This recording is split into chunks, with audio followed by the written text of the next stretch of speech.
Všetky rumcajzici. Luminář, ho, hej. Samé hity. Z Rádia Express v Made in Balmer v pondelok popoludní. Dnes som sa dočítal, že v obehu je stále veľa starých slovenských korún.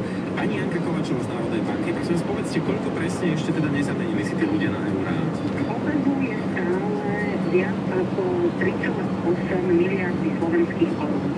Je to vrátanie bankoviek aj vrátanie minci.